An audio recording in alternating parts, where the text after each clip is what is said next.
Bonjour tout le monde et bienvenue dans Mythe. Aujourd'hui on reçoit Clément Viktorovitch. Il est spécialiste de la rhétorique. Il a plein de grosses bagues sur les doigts. Il nous a fait l'honneur de venir donner son avis d'expert sur des sujets qu'on a fait en live comme les entrepreneurs, les coachs ou encore la spiritualité New Age. Ah oui, au fait je m'excuse pour les alertes qu'on va entendre pendant le truc. J'ai pas réussi à les désactiver sur le moment. Bon voilà. Allez, tout de suite une entrevue avec Clément Viktorovitch et c'est tout de suite dans Mythe.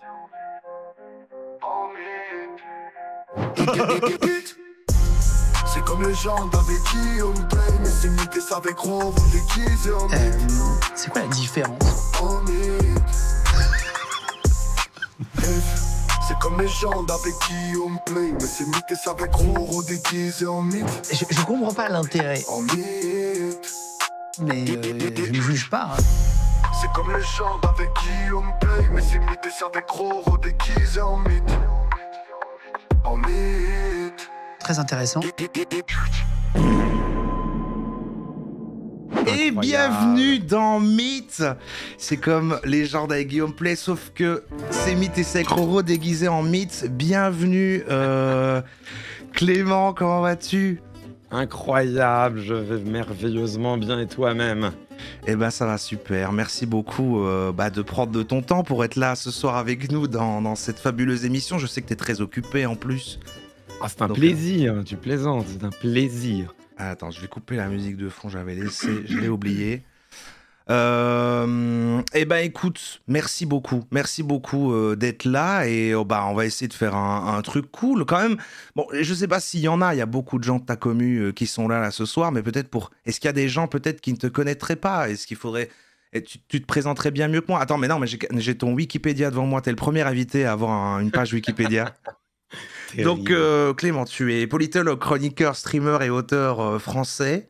Tu enseignes la négociation et la rhétorique à Sciences Po Paris. Non mais vas-y, présente-toi finalement sous l'angle dont tu préférerais te présenter ici avant qu'on rentre finalement dans le vif du sujet. Ah ça m'ennuie, il y a les alertes qui sont là. On est directement dans les questions auxquelles je sais plus répondre. Je ne sais pas. Moi, initialement, et encore aujourd'hui, en réalité, je suis plutôt enseignant-chercheur en sciences politiques, en rhétorique principalement. Et puis ensuite, j'ai eu une vie d'homme de télévision, de chroniqueur un peu partout, à la télé, à la radio. Et aujourd'hui, mais je suis comme toi, hein, je vis de l'Internet, un créateur de contenu qui produit beaucoup trop de données sur Twitch et les envoie pour encore plus d'utilisation de bande passante sur YouTube. C'est merveilleux, hein, bien sûr. Et surtout, et c'est pour ça aussi que tu es là, finalement, enfin surtout, non, pas surtout, mais tu regardes ce qu'on fait, quoi. Tu consommes des replays de ce qu'on fait de temps à autre. C'est Alors ça. non, je ne regarde pas, mon cher Roro, je fais de l'espionnage industriel.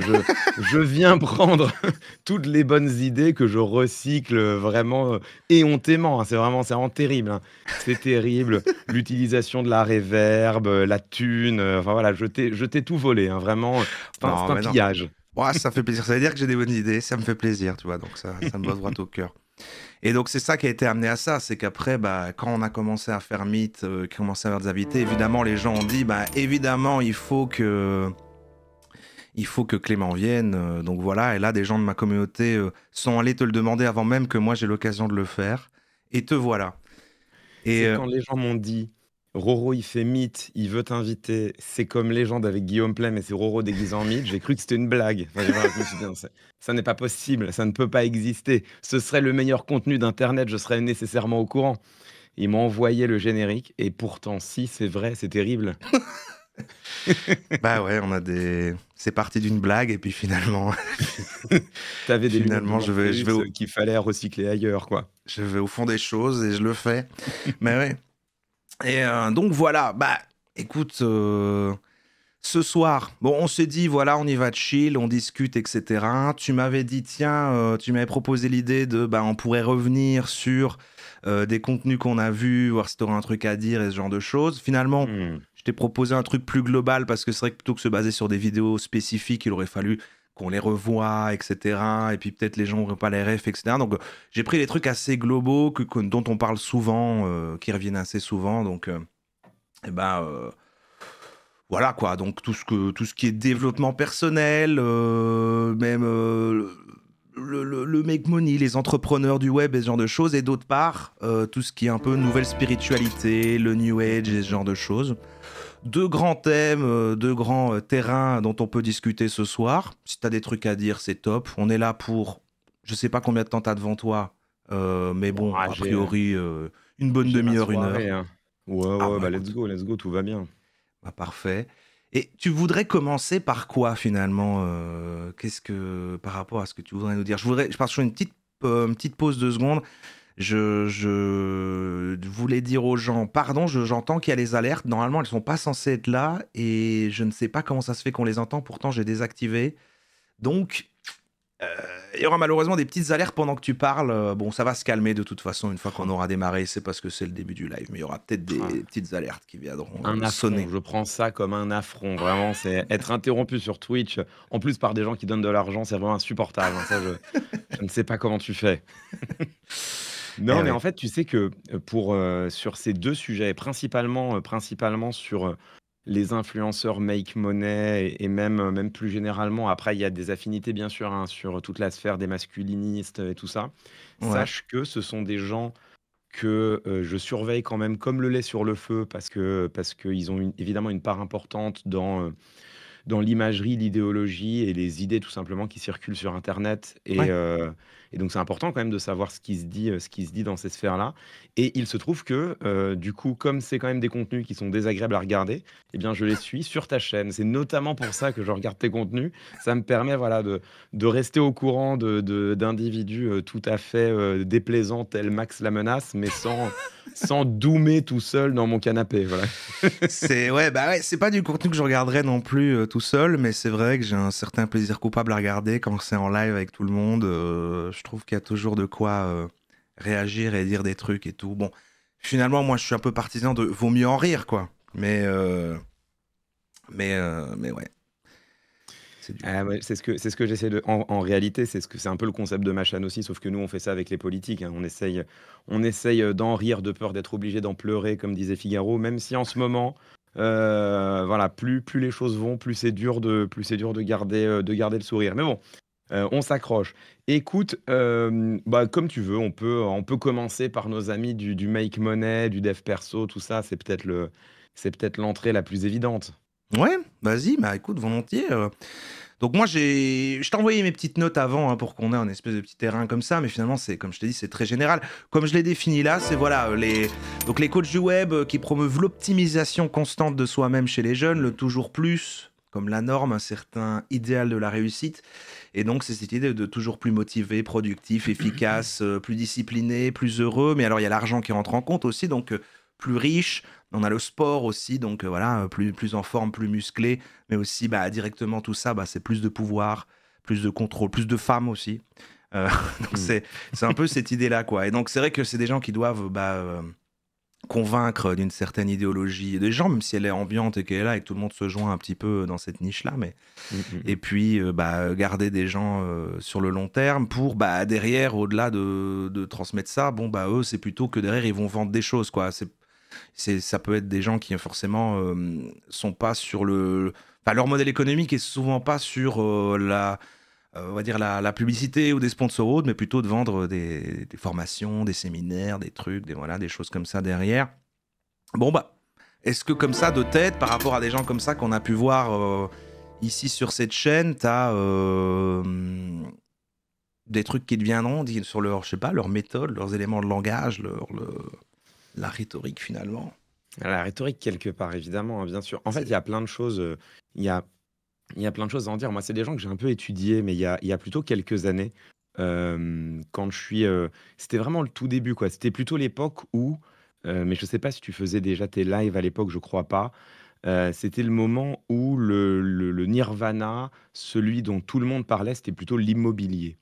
Et Ah oui. tu avais vraiment plein de mecs sur Internet, dont on entend un peu moins parler aujourd'hui d'ailleurs, mais qui parlaient un peu de bourse, mais ça restait quand même plutôt obscur. Ça, le Euh, c- trading, les trucs comme ça.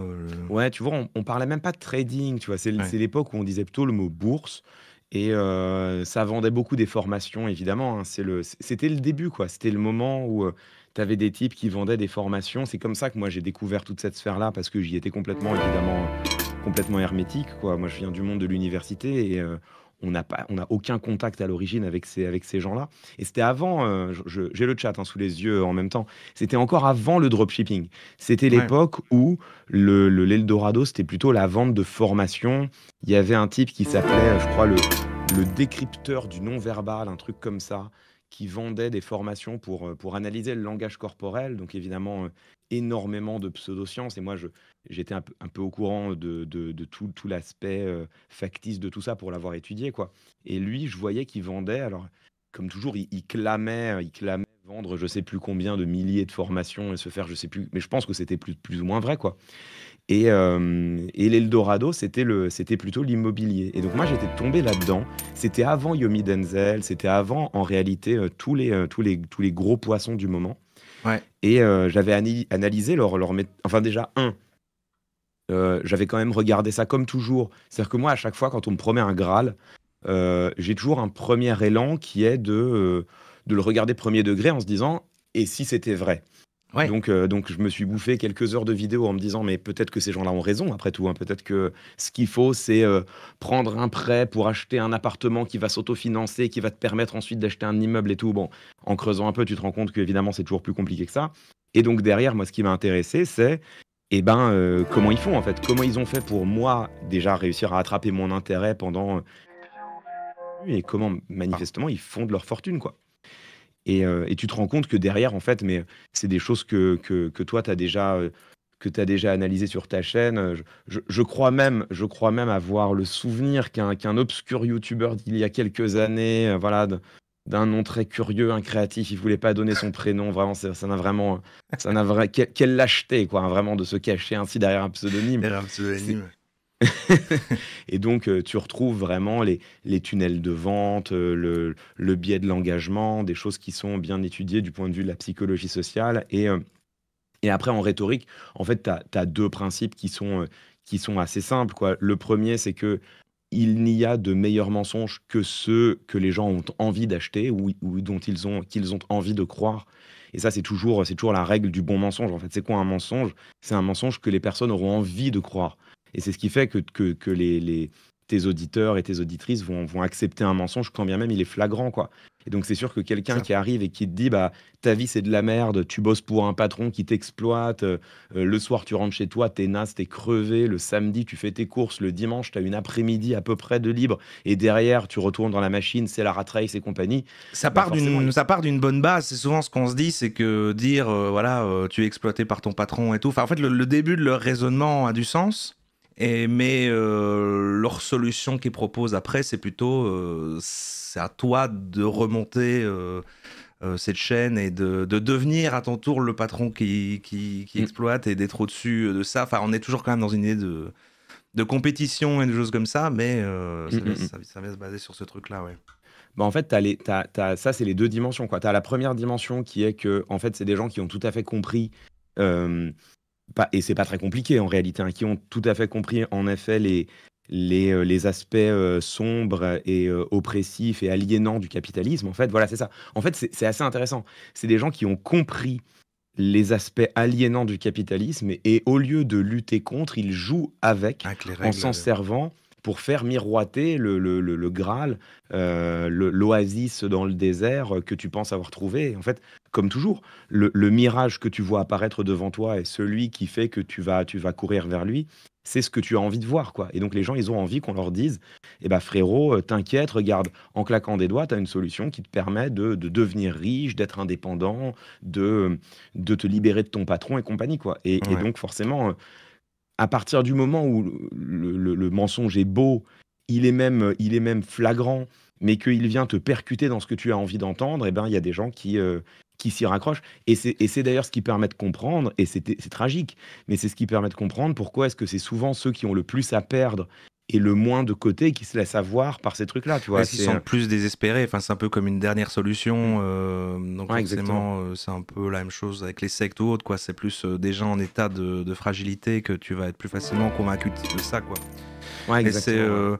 mais c'est vrai que c'est deux époques. Tu parlais d'il y a longtemps, quand c'était plus le début de ça, et que même c'était même pas encore forcément des vidéos, mais que ça pouvait être des blogs et des choses comme ça. Là, c'était quand même ultra niche et c'est vrai que ça vendait des solutions pour être riche, mais moi, le côté t'as pas l'œil vendeur de rêve, où c'était vraiment des influenceurs, comme le fait par exemple Layomi Denzel et autres, donc ça touchait très peu de gens, et en effet, ça allait peut-être toucher les gens désespérés, mais alors c'est vrai que maintenant, il y a vraiment un truc, notamment j'ai l'impression chez les jeunes, voire les très jeunes, tu vois, les ados, etc., où c'est vraiment devenu le modèle de base qui est vendu de réussite. Quand je vois finalement maintenant plus en plus ce qu'on regarde, on voit des jeunes ados qui ont une petite chaîne, qui suivent le même truc, développement personnel, etc., qui ont l'air d'être dans ce truc de je dois aller faire du sport, je dois aller à la salle tous les jours, je dois contrôler tous les aspects de ma vie, etc. Il faut que je sais pas moi, fasse de l'achat-revente sur Vinted pour voilà, faire un business. Et alors, beaucoup ce côté aussi de dropper l'école, quoi. Enfin, de plus de se dire, bah tiens, en fait, le parcours classique scolaire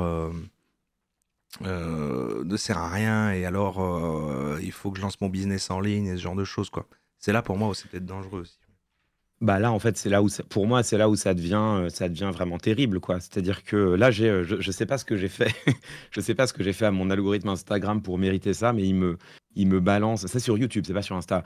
Mon algorithme YouTube, là, il me balance en boucle des vidéos d'Oussama Hamar, donc évidemment terrible, hein, bien sûr. Et j'ai vu une discussion entre Oussama Hamar et Yomi Denzel où ils parlent de ça, ils parlent de l'école, et ils ont cette phrase terrible. Ils disent de toute façon, les gens vont bientôt se rendre compte que l'école, c'est une bulle, et que la bulle, elle va exploser, et que ça sert à rien d'aller à l'école, que encore moins d'aller à l'université, évidemment, et ce qu'il faut, c'est devenir riche en ligne et compagnie.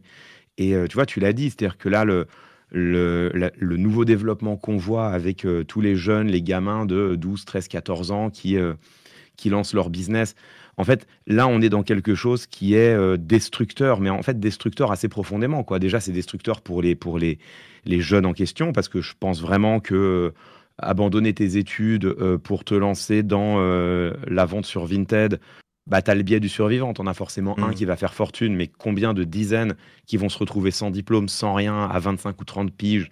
Et bah, quand tu as 25 ans, 30 ans, que tu n'as rien, pas de diplôme, bon, bah, c'est pas facile, quoi. Pas de diplôme, pas de compétences, hormis la vente, la création de business éphémère en ligne. Je sais pas trop. Enfin, bon, tu peux toujours te retourner, mais tu pars pas avec les meilleures cartes pour le coup, quoi. Donc, pour les jeunes en question, c'est terrible. Mais Donc, souvent, ce qu'ils vendent, ils ont un peu déjà, et maintenant, à force, une réponse à ce biais du survivant, c'est plutôt, bah, eux, voilà, ils croient au mérite, donc il y a le côté, tant que tu continues et que tu essayes, un moment, ça va aller, ça va marcher. Et ils sont dans ce truc d'un peu de... Il n'y a pas besoin de voir très long terme, parce que tu vas en gros faire énormément d'argent très très vite, ou en tout cas peut-être bosser à fond pendant 5-10 ans, et là bah, tu as tout ce qu'il te faut pour le reste de ta vie, et là tu te chilleras, quoi. Et c'est ça qui est dangereux aussi, c'est parce que du coup là de plus en plus jeunes, des gens vont sacrifier tout ce temps-là en disant mais oui, mais après c'est là que je profiterai. Mais si du coup pendant ce temps-là, où en plus ils font que bosser, il n'y a finalement pas de résultat, il n'y a rien après, bon bah ils se retrouvent à avoir fait ça pour rien, sans backup après derrière. C'est ça aussi qui peut être inquiétant, quoi. Bah ça, pour les individus, c'est vraiment c'est terrible, c'est hyper irresponsable. Et puis au-delà de ça, et dans ce qui moi m'intéresse et me concerne davantage au premier chef, je trouve que c'est aussi destructeur pour le tissu social, tout simplement. C'est-à-dire que ce que ces gens-là, mais parce que ce sont des libertariens, la société en tant que société ne les intéresse pas. Ils font comme s'ils n'étaient que des individus isolés de tout, atomisés au sein du corps social qui n'existe pas, et l'État, c'est rien d'autre qu'une pompe qui vient leur chercher leur fric. Et donc forcément, eux, ils s'en foutent. Mais en fait, on sait bien que nos États-nations, nos sociétés, d'une manière générale, ne fonctionnent pas comme ça, et que l'école, nonobstant toutes les critiques qu'on peut lui apporter. Moi, je suis pas le dernier à critiquer le système scolaire, hein, qui a des biais de reproduction sociale d'une incroyable perversité. Bon, on est tous et toutes d'accord avec ça, quoi. Mais malgré tout, c'est quand même ce qui permet l'intégration dans un corps de citoyens, quoi. Enfin, l'école, c'est aussi là où on apprend une histoire en commun, des références en commun, où on apprend une culture commune qui nous permet ensuite, malgré tout, de faire société. C'est pas pour rien si aux premières heures de la République française, les instituteurs, on les appelle des hussards de la République. C'est parce que ce sont aussi eux qui tissent le corps républicain, et plus généralement le corps politique. Et donc, voir ces gars-là s'attaquer simplement pour vendre du business, quoi. Voir ces gars-là s'attaquer à l'école, c'est terrible. Enfin, vraiment, je trouve que éthiquement, c'est une vraie faillite, quoi. Et voir les gamins aujourd'hui être perméables à ça, et on comprend d'ailleurs, bah, c'est ultra triste, quoi. Ouais. Ouais. Et t'as dans du J'ai coup l'impression j'ai que j'étais déprimé, hein. non pardon. On est déjà en train de doomer, c'est terrible. Non, oui, c'est très réel, c'est très réel ce que tu dis. Du coup, c'est vrai que ça m'a. Non, mais bah oui, ça c'est vrai, ça c'est sur les conséquences du coup de tout ça, de ce que ça peut avoir et tout. C'est ça que c'est plus dangereux, c'est-à-dire qu'on est passé de peut-être arnaquer des gens, fragilisés, etc. à là vraiment promouvoir une idéologie au sens large à toute une génération. Donc ça, ok. Est-ce que de mémoire, et malheureusement ça, on en avait parlé, est-ce qu'on peut isoler des phrases et des choses comme ça? Là de tête, j'ai rien, mais est-ce que tu as observé vraiment je sais pas, des patterns qui reviennent dans leur manière de faire, dans leur, je sais pas, dans les promesses qu'ils peuvent faire, les choses qu'ils disent, je sais pas Bah, si ce qui est t'as ça. intéressant, c'est que quand tu regardes, tu vois, quand il y a un outil qui est hyper intéressant dès lors que tu analyses un schéma de vente, et j'emploie le mot vente au sens large, c'est-à-dire qu'en fait, tu peux aussi l'utiliser pour analyser des discours politiques, hein, tout simplement. C'est ce qu'on appelle le schéma actantiel. Alors, ça a l'air, le mot est compliqué, mais en fait, c'est un truc tout con. C'est le schéma actantiel, c'est un des schémas qui a été dégagé pour cartographier les contes, les mythes et légendes. Ça fait partie de Les ce qu'on mythes. appelle le courant structuraliste. Ça permet de cartographier les mythes, c'était même pas volontaire. Et ça fait partie du courant structuraliste qui recherche les grandes constantes dans tous les grands récits fondateurs de l'humanité, donc principalement contes, mythes et légendes. Et, euh, et tu te rends compte que, en fait, toute histoire, et donc c'est le schéma actantiel, toute histoire, c'est toujours l'histoire d'une quête qui engage, et c'est des choses qu'on apprend parfois à l'école, c'est une quête qui engage un personnage principal qui va en quête, en recherche d'un objet de valeur. Dans sa quête, il rencontre l'aide d'adjuvants, l'opposition d'opposants, et puis généralement, sa quête lui est donnée par un destinateur, et elle bénéficie à des destinataires. Donc ça, c'est le schéma actantiel, c'est tout bête. Et en fait, avec ce schéma-là, quand tu remplis les cases, ça te permet de regarder l'histoire qu'on te raconte derrière les arguments de vente. Et c'est vrai pour la politique, c'est vrai partout ailleurs. Par exemple, Marine Le Pen, elle vend de la souveraineté en France. Emmanuel Macron, il vendait, aujourd'hui il vend plus rien, mais en 2017, il vendait le nouveau monde, ce qui évidemment ne veut rien dire du tout. Et comme ça ne veut rien dire du tout, ça parle à tout le monde et c'est formidable. Et, et quand tu regardes, en fait, ces mecs-là, ils te vendent toujours la même chose. En fait, ils te vendent la liberté. Et c'est en cela qu'on retrouve derrière un schéma libertarien et tout. C'est que, grosso modo, ils te disent, frère, avec ma formation, tu vas acquérir ta liberté. Et ce qui est drôle, c'est que... Il parle souvent de liberté financière d'ailleurs. Ouais, C'est souvent le exactement. terme Et en qui fait, revient. ils trouvent tous, et c'est là où c'est marrant, tu vois, ils trouvent tous une manière, et c'est vraiment le cœur de ce dont on parle là, c'est effectivement, ton chat l'avait, hein, ce dont on parle là, c'est clairement les principes de base du storytelling. Et en storytelling, quand tu caractérises ton objet de valeur, il y a deux choses, hein. Il y a son fondement, c'est-à-dire c'est quoi fondamentalement ton objet de valeur, et puis après, il y a son étiquette, son label, c'est-à-dire comment toi tu le marketes pour en faire un objet justement distinguant, différenciant, qui te distingue de ta concurrence, quoi. Et donc ce qui est drôle, c'est de les voir tous et toutes, plutôt tous d'ailleurs, de les voir tous, essayer de racler les fonds de tiroir des synonymes pour chacun avoir leur petit objet de valeur. Donc tu as ceux qui te vendent la liberté financière, ceux qui te vendent l'indépendance pleine et totale, ceux qui te vendent la liberté d'aller et venir et de vivre ta vie. Donc tu as un peu toutes les nuances de ça, et au fond ça revient au même, quoi. Ils te vendent la liberté, c'est-à-dire, encore une fois, et c'est ça qui est marrant, c'est-à-dire que tout fait sens, quoi. Chez eux, la liberté, c'est pas simplement s'extraire de l'aliénation du capitalisme, ce qui serait tout à fait louable comme propos, mais c'est au-delà, ne plus s'inscrire dans aucun corps nulle part, quoi. Donc c'est aussi la liberté de se casser à Dubaï pour ne plus avoir à payer d'impôts, la liberté d'aller où tu veux en faisant comme si tu n'avais pas grandi dans un État-nation auquel tu pourrais te sentir attaché et dont tu pourrais quelques années plus tard même, pourquoi pas, regretter de lui avoir tourné le dos. Enfin, et c'est en cela qu'en fait ils jouent ces acteurs-là, quoi, derrière l'objectif apparent et en apparence assez fondamental, assez élémentaire, de dire venez gagner de l'argent, en fait, ils te vendent un discours qui est beaucoup plus large et incroyablement pervers, qui est un Ouais. discours d'atomisation, qui consiste à dire la société n'existe plus, débrouillez-vous tout seul, ne comptez sur personne parce que personne ne vous viendra en aide. Ouais. Et malheureusement, c'est souvent vrai, sauf que derrière, quand tu tires le fil, c'est l'État lui-même, c'est nos communs qui se délitent. Et ça, ben enfin, en tout cas, moi, c'est pas du tout le monde dans lequel j'ai envie de vivre. Mais c'est intéressant ce que tu dis là, quand tu dis qu'ils transmettent l'idée qu'on est vraiment tout seul, parce que la semaine dernière, on a justement fait un thème lié à ça, à quelque chose qui revient souvent, bah, bon exemple d'ailleurs voilà, de choses qu'ils racontent, qui revient souvent dans leur argumentaire, c'est le côté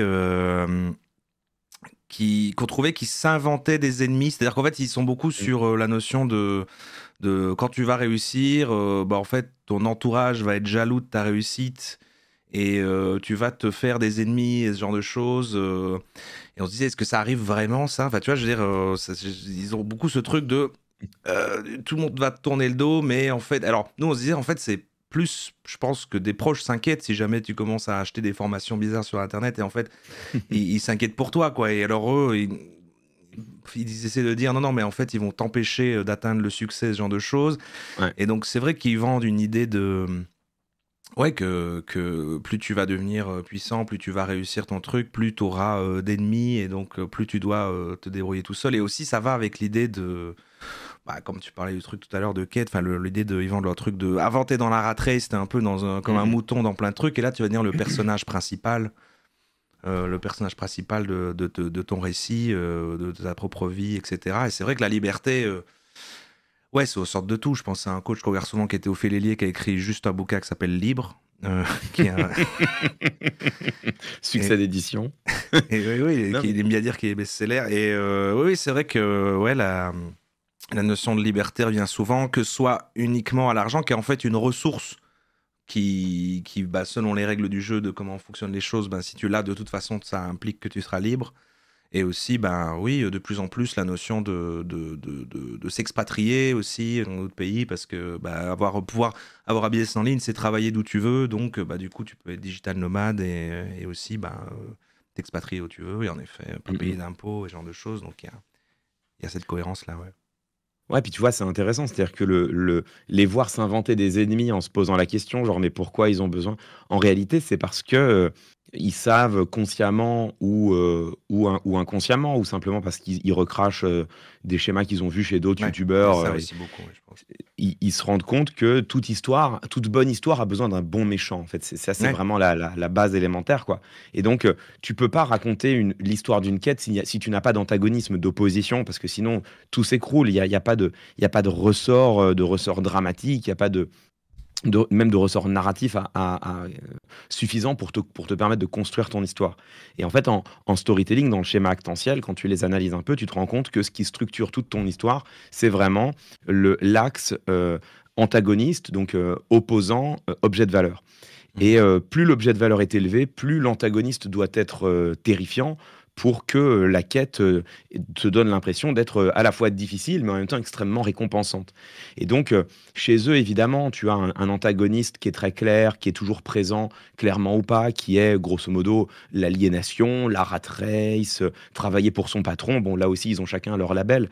Mais un bon méchant, évidemment, il a avec lui toute une armée de sbires. Et donc, tu vois, tes proches qui vont te tourner le dos, tes amis qui n'oseront pas réaliser leurs rêves et qui donc vont vouloir t'empêcher de réaliser les tiens. Voilà, tout cela agissent au fond comme les sbires du grand méchant, comme les gardes impériaux de l'empereur Palpatine, qui sont là simplement pour nourrir le récit et lui donner un tour encore plus héroïque avec des épreuves encore plus nombreuses. Et on retrouve là le dicton connu: à vaincre sans péril, on triomphe sans gloire. Et il faut qu'il y ait de grands périls pour que la gloire soit plus savoureuse encore, quoi. Et donc, quand tu regardes tout ça, tu te rends compte que ces mecs-là, ils te racontent tous et toutes, encore une fois, plutôt tous, la même histoire. Ils te racontent tous la même histoire, ils te la racontent différemment. Et hélas, ils te la racontent bien parce que les ressorts du storytelling, en l'occurrence, ils sont parfaitement maîtrisés, ils ont été ingurgités, incorporés, et j'ai l'impression que ça marche. C'est-à-dire Et que, ils en sont convaincus eux-mêmes aussi, je pense, pour la plupart. Enfin, je veux dire, c'est leur vision du Probablement, monde ouais. aussi. Ouais. Ouais, probablement. Puis c'est là où tu rentres dans le biais du survivant, c'est-à-dire que eux, j'imagine que pour une partie d'entre eux, en tout cas, ça a marché. Donc, ils se disent, bah, je pense qu'à cet endroit-là, je suis tout à fait prêt à croire qu'il y a une part de sincérité, quoi. Que les mecs se disent, bah, si ça a marché pour moi, Mhm. pourquoi ça marcherait pas pour les autres, quoi. Et c'est là où c'est terrible. Oui, oui, bah c'est toujours le fait de, tiens, à la base, je faisais rien, j'ai réussi à accomplir tout ça, donc a priori, ça a du sens si je l'explique aux gens dans des vidéos. Enfin, c'est un peu là que ces choses-là sont apparues, quoi. Maintenant, Mm, ce mm. qui est apparu après, c'est le côté de je vais faire comme les autres créateurs de contenu du même genre qui expliquent ça, et là, on est vraiment sur du mimétisme de je refais le même contenu. Peut-être en comprenant encore moins la jeunesse du truc. Mais dans la manière dont tu racontes ça, l'aspect storytelling, enfin, bah, je trouve que ça donne énormément de sens au truc. Enfin, c'est plaisant, en fait, enfin, comme n'importe quelle croyance, je pense. Bah, c'est plaisant pour eux, quand même, de croire ça. Enfin, j'imagine, enfin, tout le monde cherche un peu, j'imagine, à trouver du sens aux choses. Et c'est vrai que si tu te dis, ah, je vais être le héros de ma propre vie, j'ai plein Mm. d'obstacles à accomplir, je vais sortir peut-être d'une situation que là, j'aime pas parce que j'aime pas mon taf, ce genre de choses. Enfin, c'est assez plaisant de croire à ça, quoi. Donc, ça... Ouais, ouais, carrément. Et puis après, derrière, tu vois, là, tu parlais d'uniformisation. Moi, c'est là où il y a un truc que j'observe en regardant, donc à travers ton prisme, qu'en regardant tes vidéos et que j'ai du mal à comprendre, peut-être pas, mais qui est quand même curieux, c'est que, tu vois, quand on échangeait enfin, en préparant l'émission, tu me disais, est-ce qu'on mettrait pas un terme masculinisme et compagnie? Et en fait, c'est là où c'est curieux, c'est que, tu vois, en t'écoutant là et en réfléchissant, je me rends compte que, bah, C'est ces connecté. mecs-là qui aujourd'hui te vendent l'indépendance financière et compagnie, c'est aussi ceux qui maintenant se font le relais, en tout cas pour une partie d'entre eux, quoi, Mhm. se font le relais de cette culture masculiniste. Et là, il y a quelque chose qui est quand même assez étonnant, qui est de voir une, é- une impression, en tout cas, de convergence. C'est-à-dire que moi, encore une fois, quand au tout début, j'observais ça de loin, c'était le moment, il y a quoi? Il y a moins d'une dizaine d'années, mais 10 ans, ça compte quand même sur YouTube. Tu avais Mhm. vraiment des commus qui étaient très identifiés avec des couloirs qui étaient très bien dessinés, quoi. Tu avais les spécialistes de l'immobilier, les mecs qui te parlaient de la bourse. Il n'y avait pas encore le contenu incel masculiniste. En tout cas, s'il existait, moi, j'y étais totalement pas exposé. Mais par contre, tu avais la communauté déjà à l'époque des coachs en séduction qui explosait Ouais, sur c'était YouTube plus ça, ouais. et c'est un peu de là que c'est venu, je crois, et qui faisait vraiment des milliers de vues et tout. Et chacun était vraiment dans son coin, quoi. Et aujourd'hui, j'ai l'impression qu'il y a une espèce de convergence où ils font tous tout, tu vois. Et genre, moi, l'exemple que je préfère parce que ça y est, j'ai enfin le droit d'en parler et de dire toute la détestation qu'il m'inspire. Alors, après avoir tué son nom pendant 3 ans sur mes propres vidéos, parce que je voulais surtout pas rentrer dans un clash public.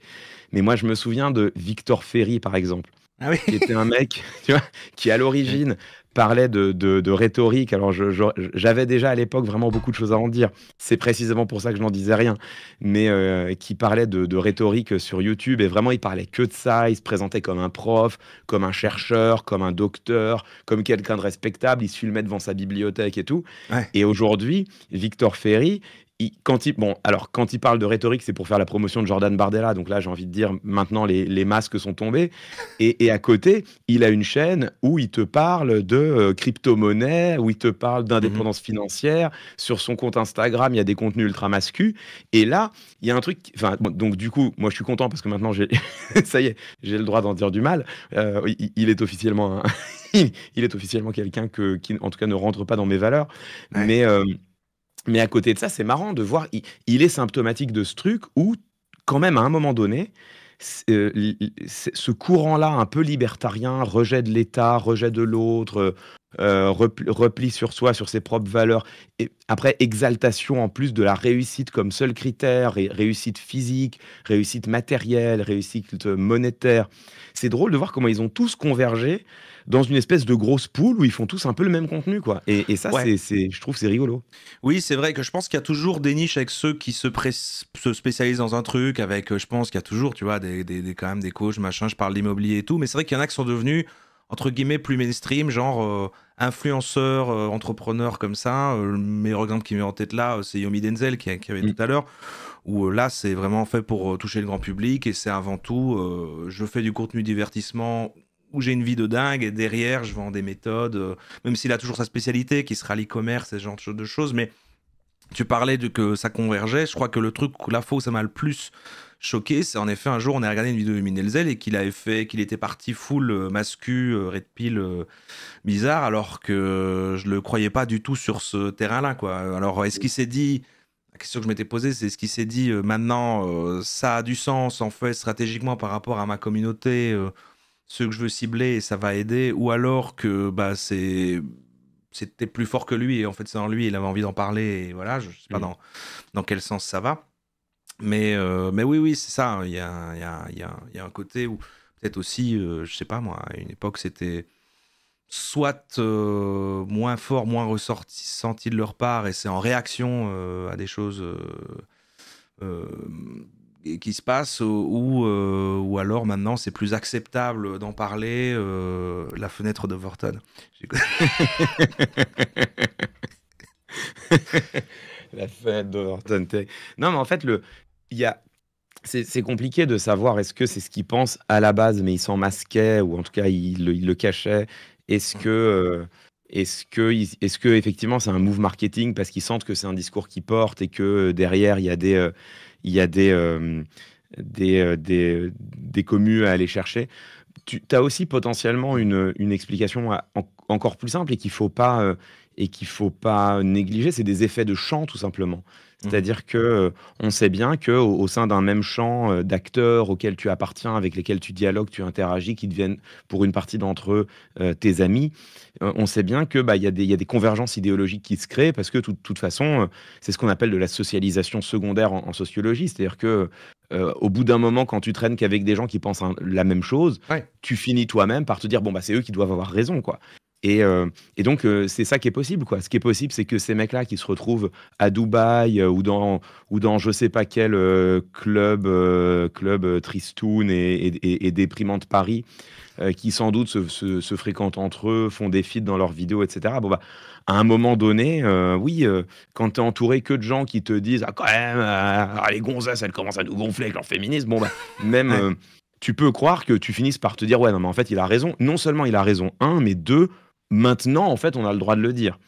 Et il y a peut-être ce double effet, déjà, d'une part de conviction, peut-être tout simplement, et puis d'autre part aussi d'autorisation, qui est de se dire, et c'est là où en effet on retombe sur la fenêtre d'Overton, quoi. C'est-à-dire que au début, c'est vraiment seuls les influenceurs les plus masculinistes, toxiques d'extrême droite et identifiés comme tels qui crachent sur le féminisme. Et puis au bout d'un moment, forcément, ça fait tache d'huile et cette opinion, à force d'être réitérée, réaffirmée, par effet de simple exposition, elle devient de plus en plus familière et puis elle paraît de plus en plus normale. Et puis tu as du coup de plus en plus de gens qui s'autorisent à le dire.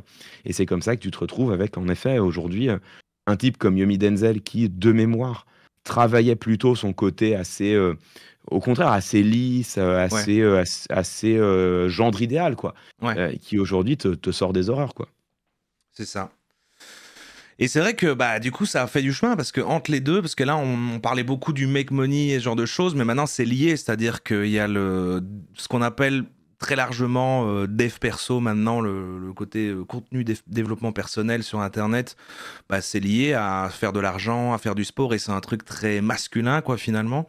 Et à l'origine, le développement personnel, si on remonte à pas mal d'années, c'était assez séparé et c'était plus finalement le bien-être, quoi. C'était plus se sentir bien, voilà, le côté un espèce de truc un peu comme coach de vie, enfin c'est genre c'est un psy non qualifié, mais c'est plutôt pour les gens qui vont pas bien, quoi, un peu genre voilà. Et j'y pense que voilà, ici il y a David Laroche qui reflète plutôt cette image-là, je trouve, qui est plus à l'ancienne.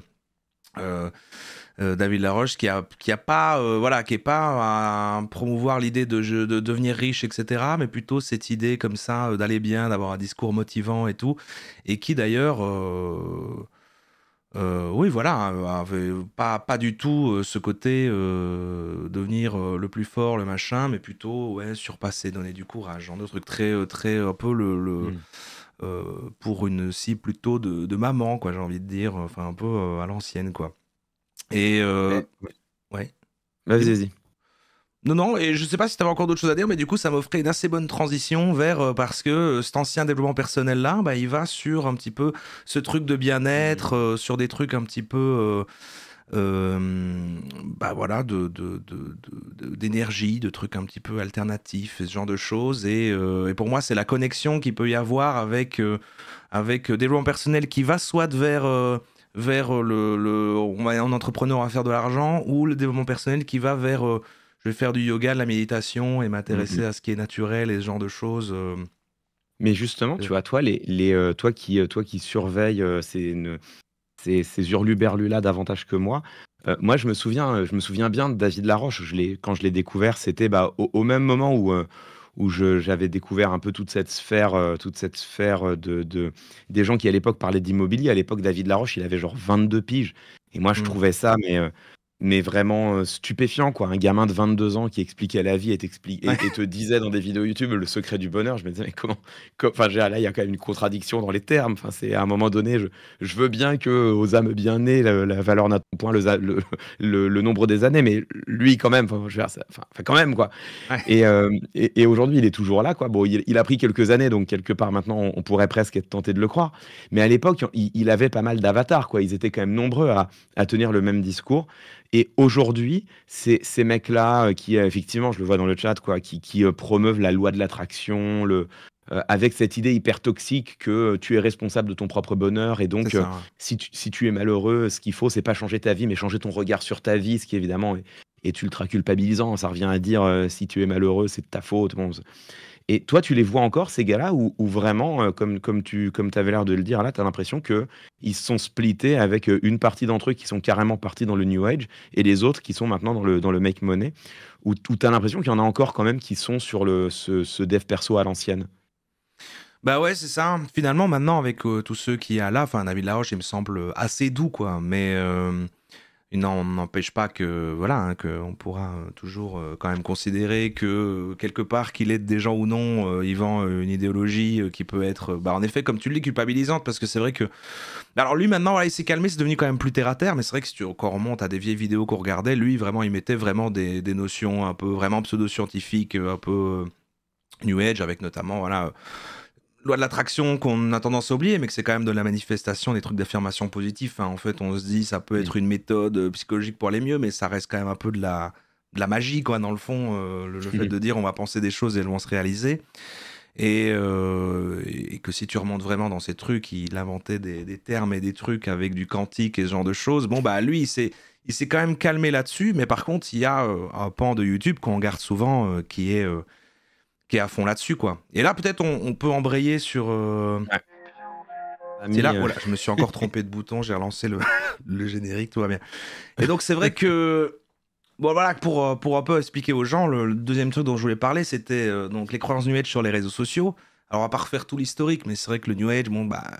Ça vient voilà, des années 60, ça vient de plein de trucs, c'est un peu un gloubi-boulga de plein de choses, mais c'est un peu finalement un truc qui va aller vraiment sur la spiritualité, mais il n'y a pas vraiment de Dieu finalement, mais bon, mais il y a des gourous. Donc ça a pioché dans des spiritualités orientales, l'ésotérisme et des pseudosciences, parce que justement il y a un côté qui peut être plus attirant pour les gens qui ont envie de croire, mais qui seraient sceptiques avec des religions, mais qui vont plutôt aller dire regardez en fait si l'énergie et tout ça existe parce qu'en fait c'est de la physique quantique, c'est des atomes qui machin, et donc avec une espèce de justification comme ça on se dit ah ok, donc c'est un peu réel, donc du coup je vais, alors on est quand même autant sur une croyance que n'importe quel autre, quoi. Et surtout ça se retrouve dans plein de milieux de choses qu'on peut faire au quotidien dans sa vie, comme faire du yoga ou de la méditation ou autre.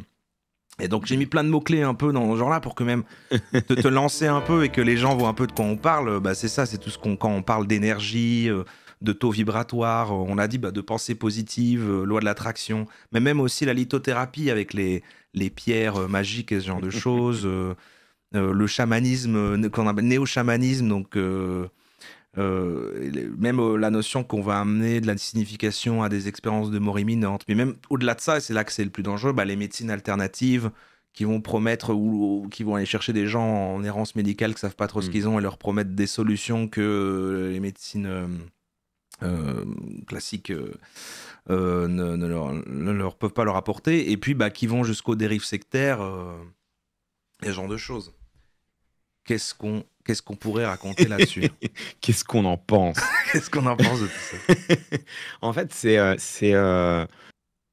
un sujet auquel j'ai commencé enfin, que j'explore pour le coup depuis assez longtemps, hein. Moi, j'ai un œil sur tout cet univers-là qui est plutôt, et contrairement à ce qu'on pourrait penser, un œil bienveillant. En Ah tout oui, cas, oui. initialement, je suis en train de changer un peu d'avis.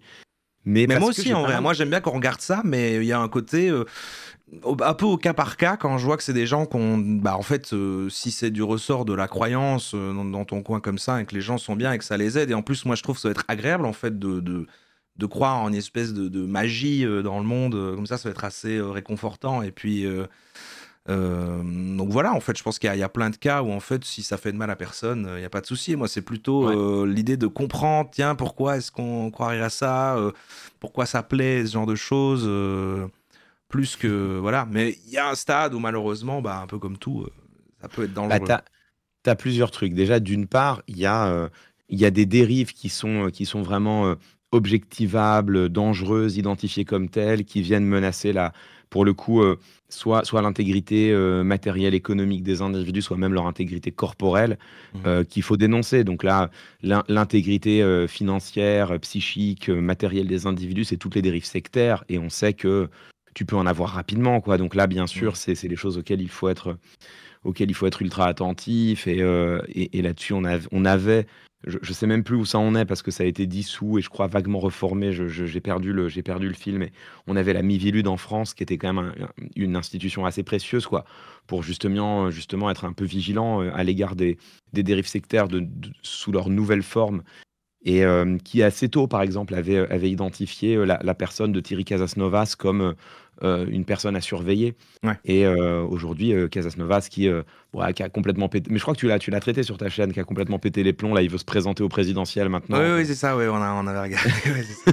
après avoir été Qu'il a lancé un mouvement politique qui revient comme ça, ouais.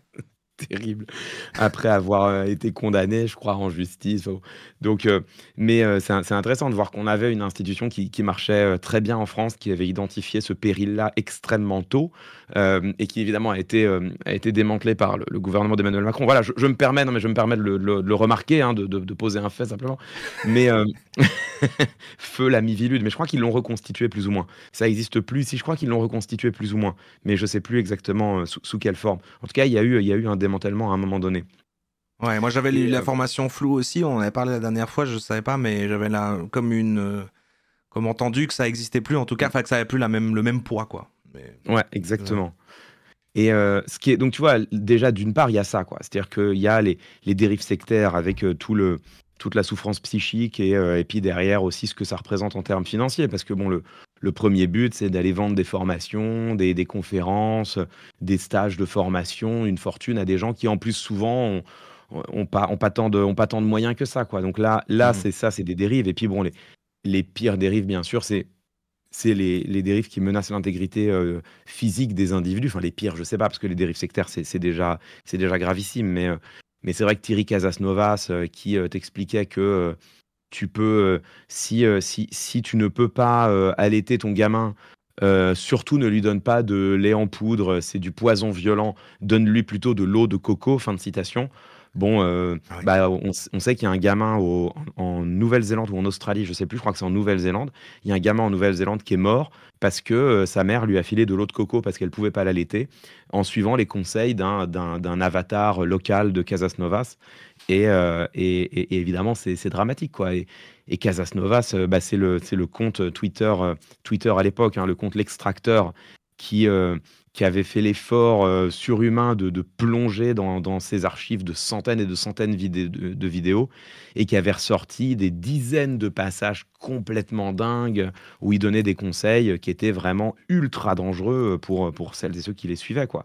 On en était vraiment au niveau. Si tu as un cancer, abandonne la chimiothérapie, c'est un poison. Contente-toi plutôt de boire des jus, quoi. Ah, les Ouais. gens sont pas contents, il y a la pub. Ah merde, ah, pardon, oui, j'ai pas surveillé. Bon, il reste 30 secondes. Il reste 30 Bon. secondes.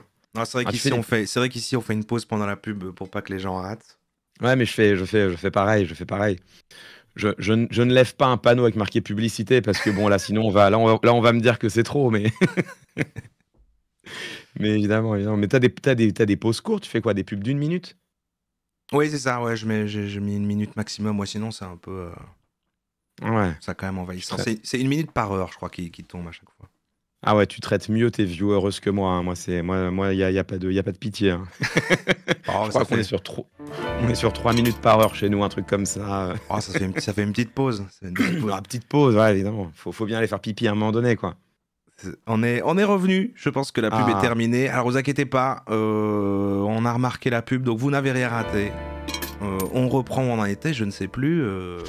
En fait, j'en étais à dire, grosso modo, que voilà, il y a dans tout ce truc du New Age, si tu laisses de côté les vraies dérives, quoi, les dérives sectaires, et puis les conseils, en fait, on va les caractériser clairement, les dérives sectaires et l'exercice illégal de la médecine, parce que Voilà, ça a un c'est nom, hein. C'est vraiment, ça porte Je crois un quand nom, même que les trucs qui sont arrivés, typiquement les cas comme Thierry Casasnovas, en tout cas en francophonie haute, a quand même. Je pense qu'à mon avis, si tu remontes, il n'y avait rien qui était réglementé. Alors toujours pas, mais je crois que comme ça a fait exemple, il y a des gens qui font attention. En tout cas, de plus en plus, quand on regarde des vidéos comme ça maintenant en live, ils mettent un petit panneau avant. Tous les conseils prodigués ici n'empêchent pas la consultation d'un médecin ou autre. Et donc ils sont devenus beaucoup plus. Je pense que font attention plutôt pour eux-mêmes que pour les gens, plutôt pour ne pas avoir de problème. Mais en tout cas, il y a un côté où au moins maintenant, ça a l'air adouci sur le côté. Enfin, on n'est jamais tombé sur des dingueries au point de arrêter la chimie ou autre. Donc ça, c'est déjà un bon point, quoi. Mais bon, c'est souvent plus vu comme un truc complémentaire de tiens, en fait.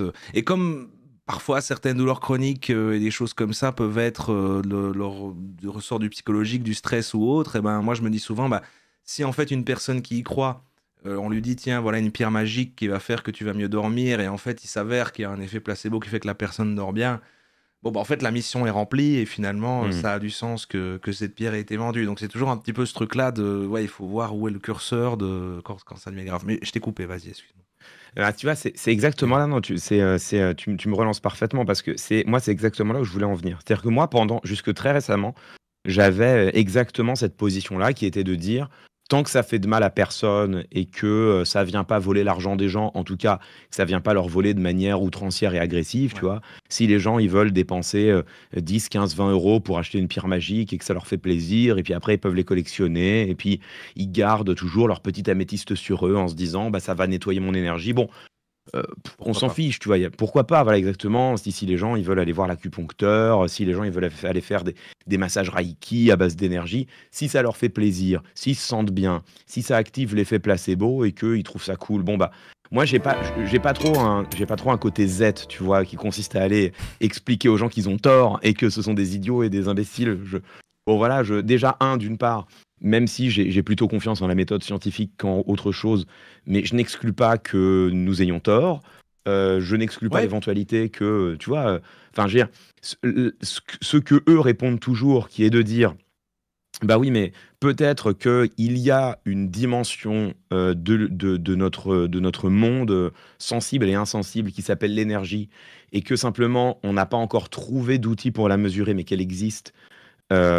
Et donc, en fait, quand tu dis scientifiquement, les pierres, ça marche pas, mais en fait, peut-être juste que tes outils ne mesurent pas ce qu'il faut mesurer, oui, c'est ça. C'est souvent, de toute façon, si tu vas leur argumenter ça, effectivement, ils vont ressortir le fait de c'est juste que on n'est pas capable de, voilà, et puis et on peut entendre cet argument, quoi. C'est vrai que si l'argument c'est on n'est pas capable de le percevoir et de le voir au jour de choses, alors du coup, si ça se met, c'est possible, mais c'est du ressort de la croyance, quoi.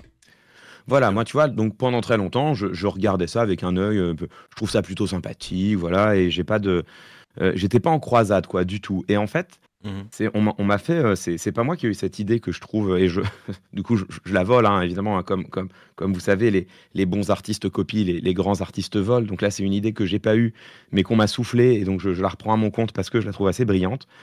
On m'a fait remarquer que, malgré tout, derrière ces croyances, justement, et le fait de dire si les gens veulent y croire, ça ne regarde que eux, il n'y a pas de problème, ça revient quand même à abdiquer quelque chose dans le domaine devenu crucial aujourd'hui de la recherche du factuel et du vrai. Et en fait, c'est vrai que De la même manière on peut facilement être porté à dire, bah, si les gens ils veulent croire en le Reiki, s'ils veulent croire dans les énergies, s'ils veulent croire dans les machines quantiques et dans les séances de je sais pas quoi vibratoires qui leur changeraient la vie, ça les regarde et ça fait de mal à personne d'autre. Oui, mais le problème, c'est que à côté de cela, on se rend compte aussi que dans ce qui, moi, me concerne au premier chef, c'est-à-dire le discours politique, on en est rendu aujourd'hui exactement, et ça c'est dramatique, exactement au même point. C'est-à-dire qu'on est en train, dans le discours politique, de perdre le contact avec le vrai, de perdre le contact avec le réel, de considérer que tout se vaut et que un discours politique, peu importe qu'il soit vrai ou faux, tant qu'il nous plaît. Et c'est comme ça qu'on en arrive à une absurdité rhétorique telle que Donald Trump, qui fait campagne sur littéralement des fables, des histoires. Enfin, quand il dit, en parlant des migrants haïtiens, ils mangent des chats, ils mangent des chiens, ça fait rire tout le monde. Tout le monde sait que c'est pas vrai, parce que c'est débunké 2 millions de fois, et tout le monde sait qu'il n'y a pas le début du commencement, même d'un fait divers, à la base de ce qu'il est en train de dire. Et en même temps, ses followers, ses électeurs et ses électrices, eh bien, ils acceptent cette parole-là parce qu'ils ont envie d'y croire et que, non pas ils pensent que c'est vrai, parce qu'en fait, ils savent que c'est peut-être pas vrai, ils savent que c'est peut-être exagéré, que oui, mais ils ont envie d'y croire. Ils disent, mais ça me plaît de croire ça. Moi, je pense que quelque part, ça doit être quelque chose comme ça. Moi, j'ai envie d'y croire. Et foutez-moi la paix si j'ai envie d'y croire. Et c'est là que tu trouves quand même une asymétrie des discours qui est assez frappante, c'est-à-dire que je commence à me demander si l'avènement de ce qu'on appelle aujourd'hui de plus en plus l'ère de la post-vérité n'est pas en fait passé aussi et de manière assez perverse par le New Age, c'est-à-dire par toutes ces croyances qui ont une forme de, non pas de double discours, mais de discours en double strate, avec d'une part ce que l'on voit, c'est-à-dire, ben moi je crois qu'il existe un peuple de fées et de loups-garous, moi je crois qu'il y a des pierres magiques, moi je crois que si tu regardes le soleil, les yeux dans les yeux, tout ira mieux. Donc ça c'est leur première sphère de discours, enfin leur première strate. Mais il y a des connexions avec le complotisme après, ce genre de choses, quoi. Alors déjà, tu as ça, c'est-à-dire que déjà, tu as un glissement vers le politique qui est tout à fait possible. Et puis surtout, tu as une deuxième strate qui est plus profonde et qui, elle, est perverse, qui consiste à dire, les amis, je vous dis pas que c'est vrai, je sais que je peux pas vous démontrer que ça existe. Ils le disent d'ailleurs souvent, ils disent, non mais attention, nous on ne fait pas de science, hein. Nous vraiment, je vous dis juste ce que j'aime à croire, ce sont mes croyances. Voilà. Je sais qu'il y a des... Alors il y en a justement qui justifient avec des trucs pseudo-scientifiques, donc ça dépend. Ça dépend, mais il y en a justement qui font, non, je pense même à la biorésonance où ça vend des machines très très chères, de regarder en fait, ça mesure scientifiquement l'énergie dans le corps et machin, donc il y a parfois justement une fausse rationalisation parce qu'il y a quand même le côté de les gens veulent quand même du crédible et donc il faut justifier avec un truc qui paraît un peu vrai, mais oui, mais voilà, mais ça dépend des cas. En fait, tu as raison, tu as notamment ceux qui te vendent des machines, des machins qui se parent de l'apparence du scientisme, donc la lumière rouge et compagnie, tu vois. Donc effectivement, le terme quantique qui revient à toutes les sauces. Donc effectivement, tu as ça, mais tu as aussi parfois un autre discours qui apparaît et qui en fait sous-tend tout ça et je pense est assez structurant qui est non, moi j'y crois, ce sont mes croyances. Je vous dis, je l'ai expérimenté, pour moi ça marche, ce sont mes croyances. Notamment dans les trucs un peu plus, tu vois, un peu plus éthérés, un peu plus New Age core, quoi, genre typiquement les pierres, les machins comme ça.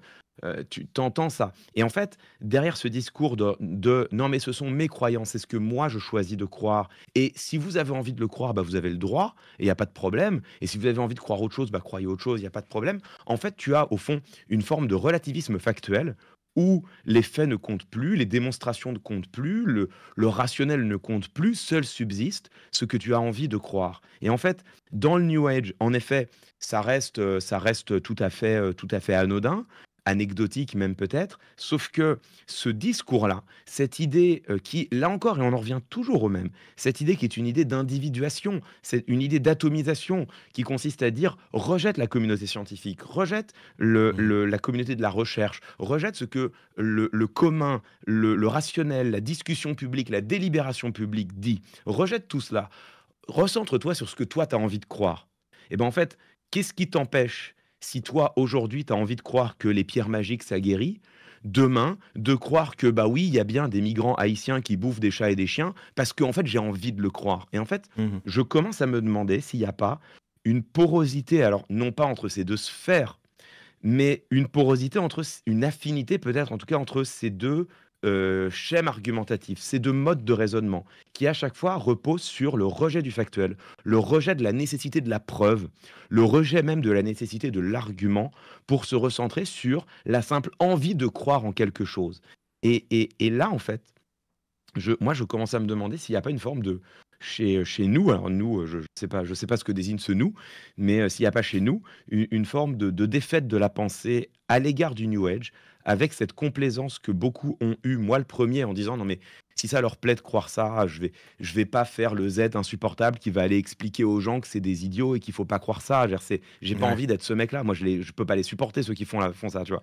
Et en même temps, je me dis peut-être que là, il faut remettre au cœur du débat et de manière assez générale en politique, mais peut-être aussi ailleurs, l'impératif de la preuve, de la démonstration, du rationnel, de l'argumentation, Ouais, ouais. parce que sinon on n'a plus de commun en fait. Ouais, non, j'entends ce que tu dis. Bah, je pense qu'il faut que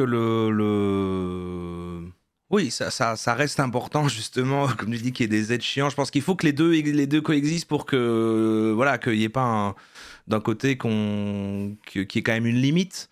Et je peux comprendre que bah, si tu fonctionnes comme ça, avec des croyances New Age, bah, du coup, on va dire que tu as après un schéma de fonctionnement que tu peux appliquer à d'autres choses, mais on peut même trouver des liens plus vite. C'est-à-dire que si tu commences à aller vers les médecines alternatives, et ben, tu es un peu dans ce truc de naturel, appel à la nature, tout ça, ce qui peut faire en sorte qu'après tu sois anti-vax, et puis complotiste, et puis voilà, et puis après ça peut débouler sur d'autres choses, et puis ce genre de choses. Donc ouais, pour moi ça arrive. Après, pas forcément à tout le monde, mais je trouve qu'en effet le chemin a du sens. Ouais.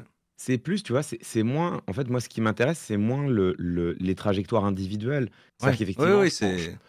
c'est plus le débat public dans son ensemble, quoi. C'est plus recommencer à lutter contre cette idée qu'on a le droit de croire en ce qu'on veut. Évidemment, on a le droit de croire en ce qu'on veut. On va pas commencer à aller faire chier les gens, mais C'est important. peut-être réaffirmer avec un tout petit peu plus de vigueur, un tout petit peu. Hein, il faut aussi essayer de pas devenir embêtant, quoi. En tout cas, moi, j'essaye, mais de réaffirmer avec en tout cas un tout petit peu plus de vigueur cette idée que l'argumentation c'est pas mal. Euh, ouais, l'argumentation c'est pas mal, la preuve c'est pas mal. Essayer de rester centré sur le débat public, de justifier tes arguments. Enfin voilà, peut-être pas totalement abdiquer, se laisser aller au ah, si les gens veulent croire ça, c'est pas très grave, parce que ben, voilà, c'est peut-être un discours aussi qui peut se retourner contre nous, quoi. Ouais.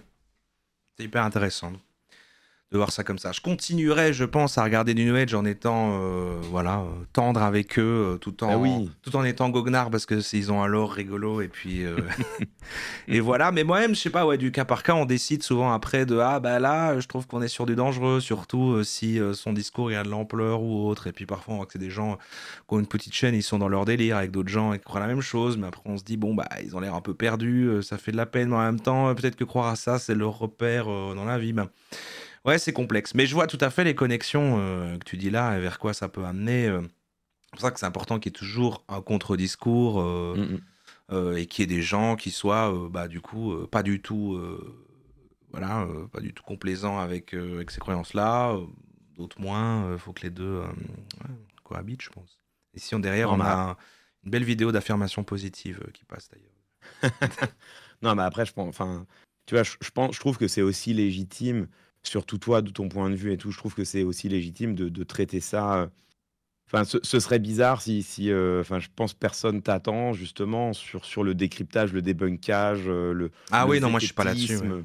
Je pense que Oui, ce non, serait moi je suis pas. plus sur l'empathie, la compréhension et la découverte, mais c'est plus facile en plus, c'est pas besoin de dire des trucs malins, c'est pas mal, moi je trouve.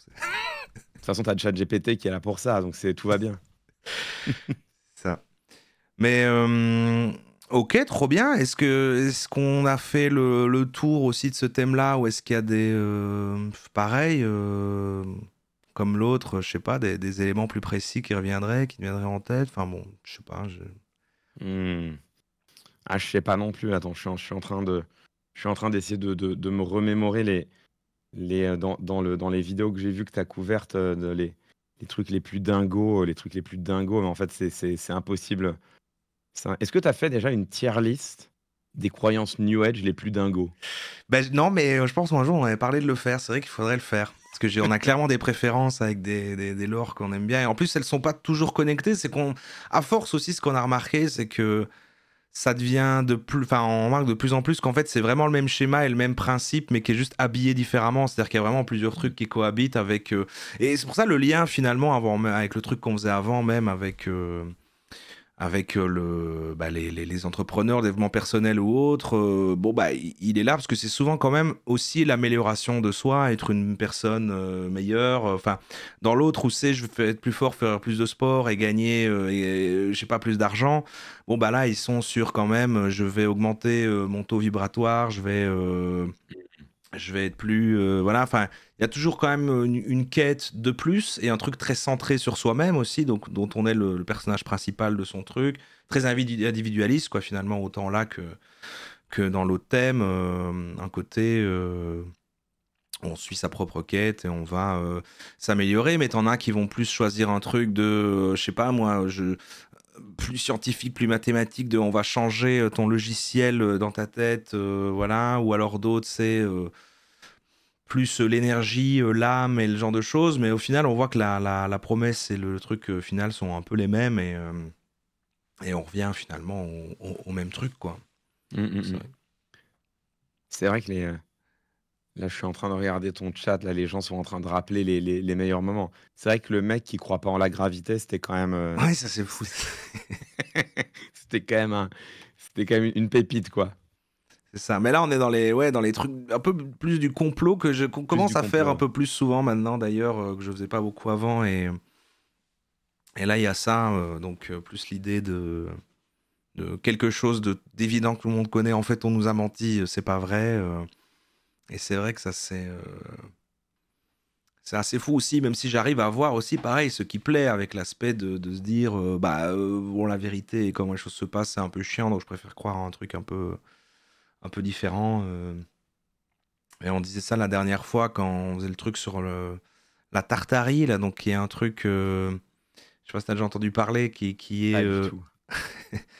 donc qui est le principe, c'est un petit peu le même truc étendu qu'on dit c'est pas possible que les pyramides elles aient été construites par les humains, donc en fait il y a une intervention extérieure, c'est la même chose mais appliquée au monde entier où en fait il y a certains monuments des trucs architecturaux qui se répètent et qu'en fait ça serait une civilisation disparue telle les Atlantes qui auraient euh, créé plein de monuments et des choses comme ça. Bah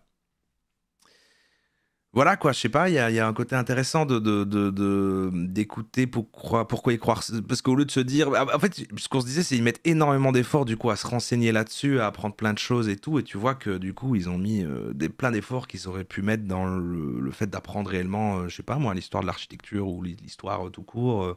Mm. Et qu'ils deviennent spécialistes à fond dans un truc inventé toute pièce. Mais voilà, bah, c'est leur truc, c'est leur truc. Eh ouais. Bah trop bien. Bah écoute, on a pas mal fait le tour des deux gros thèmes qu'on avait dit. Qu'est-ce qu'on pouvait faire d'autre? Ah oui, j'avais mis. Est-ce qu'il y a un bonus? Est-ce que tu serais capable de me rhétoriser?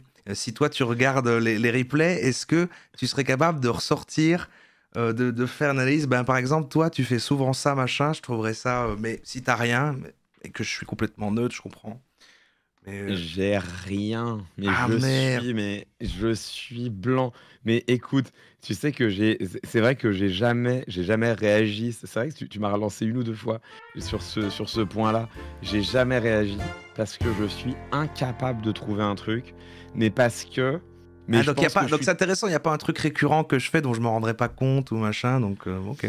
je sais pas. En fait, je pense que si, mais que je suis trop proche. Je pense que je suis trop proche, tu vois. Je pense que je Ah oui, à t'écoute force de trop tout premier regarder. degré. Ça ne marche pas, tu vois. Je pense que je t'écoute trop premier degré en faisant ma vaisselle ou en préparant ma salade, tu vois. Donc, je suis trop dedans, quoi. Je suis trop dedans, je suis trop absorbé par l'histoire à chaque fois. Donc, c'est, c'est impossible. Ouais, je comprends, je comprends. Non, c'était pour un petit bonus voilà, mais un petit bonbon pour finir. Mais écoute, trop bien. Déjà, franchement, Clément, merci beaucoup d'avoir pris de ton temps pour passer À chaque fois, je me trompe de bouton. Il y a eu 3 fois à chaque fois que j'ai voulu faire une transition, le début du générique qui arrive. Ah C'est là là terrible. là Je suis là, pas professionnel du tout. terrible. Mais merci beaucoup. Donc ouais, je disais d'avoir pris du temps et tout, parce que là en plus, t'es en tournée déjà là, c'est ça? Tu as des dates, t'as des. Et vas-y, c'est l'instant promo un peu comme à la C'est télé l'instant là. promo, c'est vrai. Oh là là, incroyable, comme à la téloche, c'est fou ça. Absolument, je suis en tournée partout en France et même dans le monde, hein, puisque je fais des passages par la Belgique Et avec oui. mon seul en scène, l'art de ne pas dire, seul en scène Et je vais venir politique. d'ailleurs en avril dans ma ville natale où tu m'as.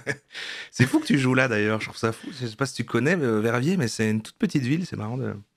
Tiens, écoute, alors non, je ne connais pas, mais j'ai une vraie, ah tiens, j'ai une vraie anecdote. Donc on passe à, en fait là, donc c'est mon seul en scène. Alors pour la Roro Family qui n'avait pas déjà subi ma promo incessante sur mon propre live, c'est mon seul en scène où j'incarne le conseiller en communication du président de la République. Et ce conseiller se fait virer au gré d'un scandale un peu ridicule, mais scandale néanmoins. Et donc il décide de se venger. Et la vengeance du conseiller, ça va être d'organiser une conférence dans laquelle il va balancer tous les secrets de manipulation et de communication utilisés par son président. Donc c'est une pièce de théâtre, mais sous la forme d'une conférence. Et on balance un peu sur voilà, l'état actuel du débat public, de la politique et tout. Et c'est vrai que là, on est en tournée depuis un moment. On a fait déjà plus de 100 dates. Mais là, le rythme de la tournée s'approfondit. Et donc, on fait 3 passages par la Belgique. Et là, cette année, je crois qu'on fait des petites salles parce que la strate de tournée, c'est quand tu sais pas trop à quel point tu as un public dans un endroit, bah, tu fais d'abord une petite salle. Et puis, si tu remplis, si ça s'est bien passé, tu reviens l'année d'après dans plus grand. Mhm. Et donc là, c'est pour ça qu'on va à Verviers et on va à Bruxelles, je crois, mais dans une toute petite salle aussi. Et en fait, ça s'est rempli tout de suite, donc on reviendra l'an prochain pour je sais que Ah oui, j'ai quelqu'un dans le des- chat dit qu'effectivement c'est complet à Verviers du coup déjà. Ouais, c'est complet, mais depuis longtemps, Moi, je longtemps. pourrais quand même rentrer du coup, parce que t'as dit. Oui, toi, tu as ton Ah, invitation ça va. sur de côté, elle est réservée Trop bien. par devers nous. Mais donc on revient pour les Belges, on revient la saison prochaine dans des salles beaucoup plus grandes, donc ça va être cool. Et alors, anecdote, sache que la première date de cette année, donc enfin de cette année, de cette saison, sachant que c'est vraiment ma première grosse saison de tournée. Ma première date de tournée, c'était à Charleroi. Ok. Et le week-end où j'y vais, c'est le week-end qui suit immédiatement la sortie de ta propre vidéo sur Charleroi.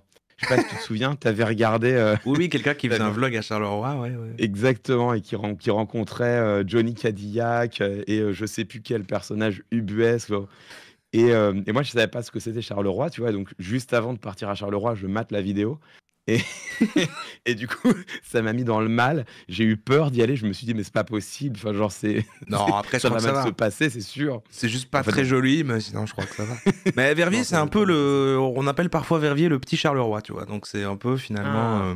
Un peu même, on pourrait y voir. Pour moi, c'est pas la même ambiance, mais des gens disent ça.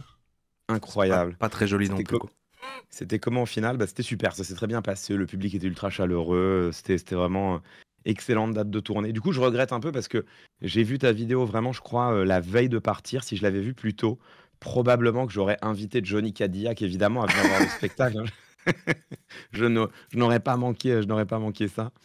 Mais donc, ouais, en tournée un peu partout, c'est tout complet. Mais je crois qu'on a déjà des places en vente à Bruxelles pour la tournée 2026 si les gens veulent. Donc voilà, venez, ça va être bien. On est content là cette semaine. Attendez quoi, on est mardi? Ouais, de jeudi, on est à Marseille devant 1600 personnes. Donc le stress, voilà. Ah ouais. Ok. Ouais, l'angoisse, Bah, hein, l'angoisse, c'est- clairement. C'est trop bien que tu aies pu passer dans Mythe entre toutes ces dates et tout, que tu aies pu trouver le temps. Franchement, c'est trop sympa. En plus, tu m'avais dit, c'est soit ce mardi, soit tu m'as dit fin du mois dans un mois. Donc, c'est vrai qu'il y a des dates. J'ai fait, faisons-le maintenant. Enfin, si c'était OK pour toi, tu m'as dit, c'est OK. Et puis finalement, Ça va quoi. Bon, ça s'est très bien passé. Est-ce que t'as aimé de passer ici dans ce live? C'est la première fois qu'on s'entendait de vive voix en plus, ça fait plaisir. Absolument. Écoute, j'ai aimé. Voilà, mon seul regret, du coup, c'est que ça va faire une vidéo sur ta chaîne que je vais pas pouvoir regarder parce que, bah, forcément, j'étais là en direct. Donc, super, merci. Hein, pas merci, pas merci. Mais sinon, oui, trop bien, évidemment. Ça me fait carrément plaisir. C'est le crossover que tout le monde attendait. Je sais pas si tout le monde l'attendait, mais en tout cas, moi, je l'attendais. Donc, ça fait bien plaisir. Il y a des gens, bah, de toute façon, très régulièrement, moi, ça me fait plaisir. Mais j'arrive jamais à choper ces moments-là. En tout cas, j'ai jamais vu dans un replay à toi, un replay monté ou autre. J'imagine que tu l'as dit à des autres moments, mais on me dit tout le temps dans le chat, oui, alors il y a Clément, il a encore parlé de toi, machin. Et tout. Mais tu sais, moi, j'ai une C'est un théorie. moment, je crois que les gens trollaient. Je disais, mais c'est pas possible, attendez. Non, mais j'ai une vraie théorie, mais peut-être qu'elle est fausse. Parce que je sais que. Alors, je sais pas si tu le sais, mais si tu le sais pas, je te l'apprends. Je sais que Ken Bogart, qui est streamer historique de Twitch, qui stream plutôt du jeu de combat, je sais que Ken Bogart regarde tes replays aussi. Ok, je sais même pas. Ok. Je vois Et qui donc, c'est. j'en ai émis cette théorie. Alors, c'est vrai, c'est une théorie fumeuse parce qu'elle est fondée sur moi et Ken. Mais la théorie est la suivante. Je me demande si tu sais, je sais pas si tu sais, dans le monde du rap, il y a un type de rappeur un peu particulier qu'on appelle les rappeurs préférés de ton rappeur préféré. Tu sais, c'est les rappeurs un peu niche, un peu techniques, que personne écoute, mais que tous les rappeurs kiffent. Et je me demande si toi, t'es pas le streamer préféré de ton streamer préféré. Ah bah c'est très beau de le voir comme ça, franchement. Ah, en vrai, je crois qu'il y a juste des créateurs qui regardent d'autres créateurs, mais j'ai envie de croire ce que tu dis. Probable. J'ai envie de croire ce que tu dis, Écoute, ça me fait plaisir. c'est cadeau, c'est cadeau. Moi, je crois ça. Tu vois, moi, j'ai élaboré cette théorie. Je pense qu'elle est vraie. Tu vois, j'ai envie d'y croire. C'est trop bien. Bah écoute, on va te libérer, on va passer, bah on est pile à la moitié du live, pile 50%, il est 22h30, donc c'est Incroyable. nickel. Tu es resté là un peu plus d'une heure, c'est top. On va pas te retenir plus longtemps, on va te laisser, bah, je ne sais pas, te reposer ou alors préparer tes prochaines dates. D'autres, Tout à fait. c'est ça la grosse actu, c'est ton spectacle, je ne sais pas si tu voulais dire autre chose tant que tu es là. Ouais, non, bah, c'est ça. Et puis sinon, bah, sur Twitch, Ah les oui, lundis, mercredis, vendredis, fin de matinée, pour doomer ensemble sur la politique actuelle. Voilà, si des gens cherchent à déprimer, qu'ils n'hésitent pas, ça se passe chez moi, vraiment, on y est bien, quoi. On pleure des larmes de sang tous ensemble. D'excellents moments.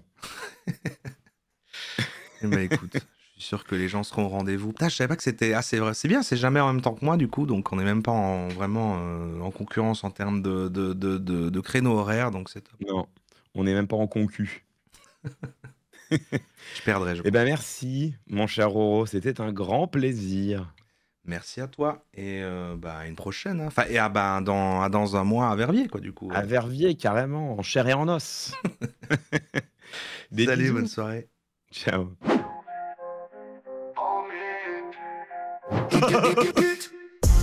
C'est comme les gens avec qui on paye, mais c'est imiter ça avec gros, vous déguisez en C'est quoi la différence? en C'est comme les gens avec qui on play, mais c'est imiter ça avec gros, déguisé en mythe. Je comprends pas l'intérêt, En mythe. mais je ne juge pas. Hein. C'est comme les gens avec qui on paye, mais c'est imiter ça avec gros, déguisé en mythe. En mythe. Très intéressant.